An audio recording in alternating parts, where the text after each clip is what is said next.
Give them a show!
stop us!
have you!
I remember you.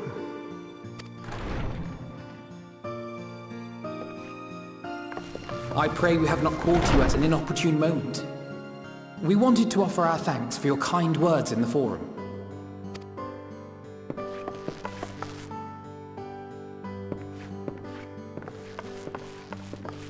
Well, I could hardly let that Inquisition go unchallenged.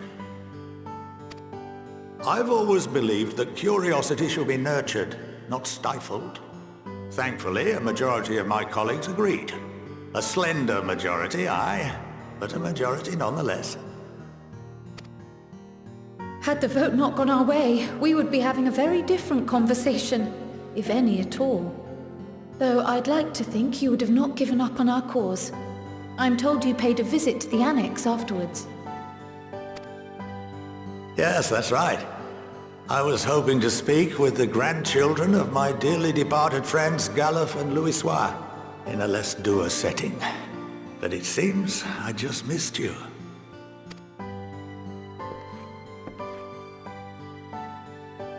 I still can't believe how much you've grown. If only your grandsires could have seen the way you presented yourselves to the Forum. Why, it fair brought a tear to my own eye.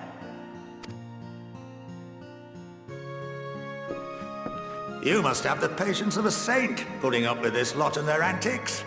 Never mind Matoya's prize student. Luckily, I know a thing or two about managing unruly younglings. If you ever need advice, don't hesitate to ask.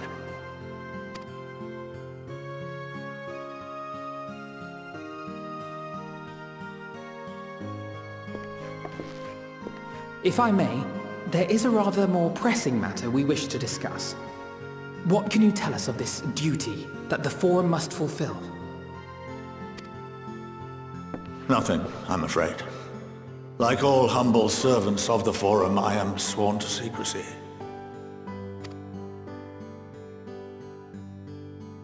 Or rather, I couldn't tell you if I tried. Our duty is of the gravest importance. Furthermore, if the particulars were made public, it would incite widespread panic. As such, those entrusted with this duty have been bound by an enchantment, which prevents us from speaking of such matters without the express permission of the Forum. How is that even possible? It's been some time since I last gave a lecture. Please, take a seat.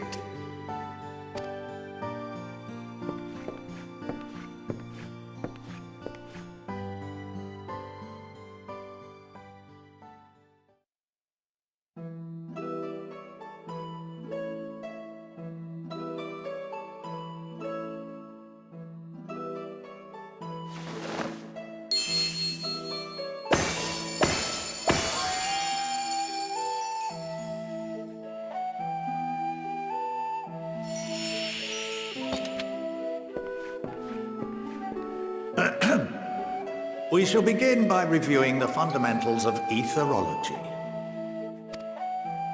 The ether, which imbues us with life, can be categorized into three forms.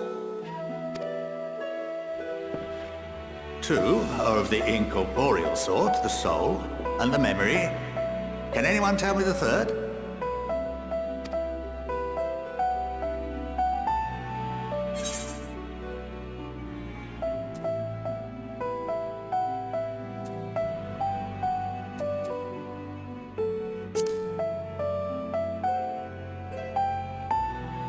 Yes, very good. This is the form with which the layman is most familiar. Consumed by even the simplest of daily activities, and replenished by the food and drink that sustain us, this form of ether is in constant flux. In contrast, the ether that comprises the soul is rarely subject to dramatic change. The same can be said for memory, as the two are intrinsically linked.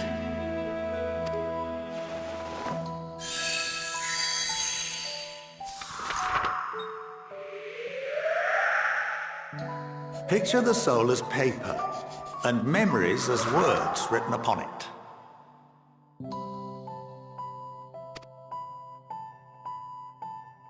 Now, what would happen if that paper was doused with ink? The same type of ether as comprises the memories.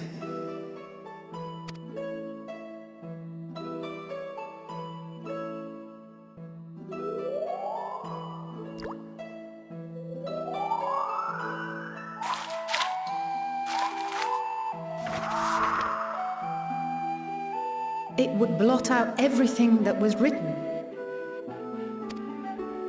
Precisely. We would be unable to recall the memories, and any activities that depend upon them would be hindered as well. In fact, this exact phenomenon was observed on a vast scale not so long ago. And what might that have been?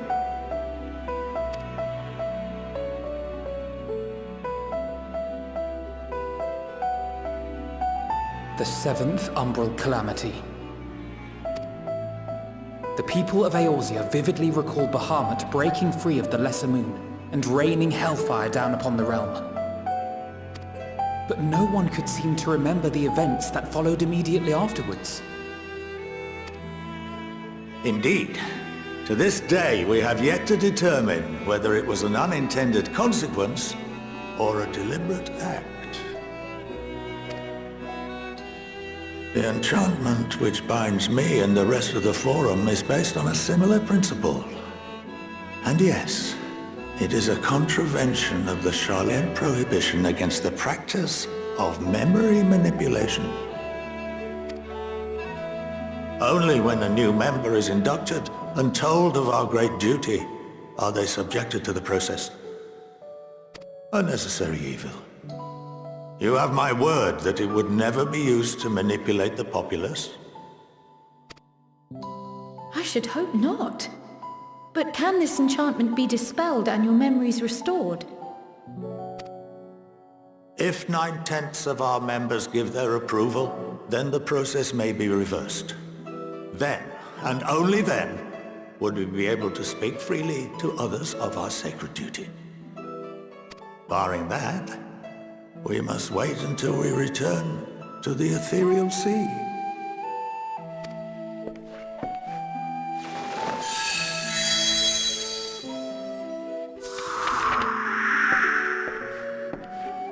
For there we will be purified, the blots upon our souls washed clean.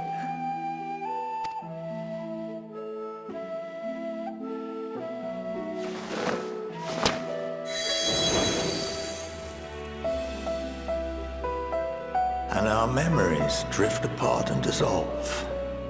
Rather defeating the purpose, I suppose.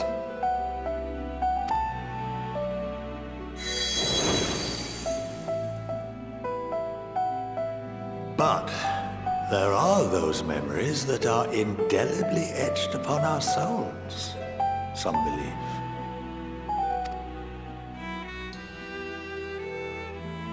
What happens after that? We are reduced to pure ether, coalesce with that of others, and create souls anew. Alternative schools of thought assert souls remain whole and return to the corporeal world, reborn into another form. Both theories have their proponents. Personally, I consider each equally probable.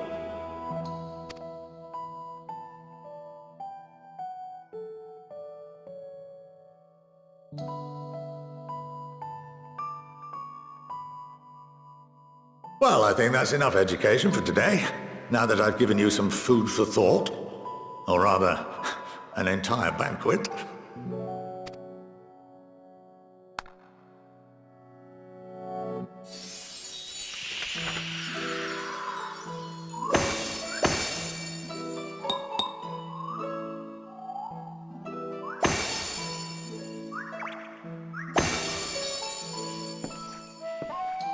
I would remind you that although I'm unable to assist you with certain matters, the resources at my disposal may still be of use to you. I'll arrange for you all to be given the run of Phenomenon.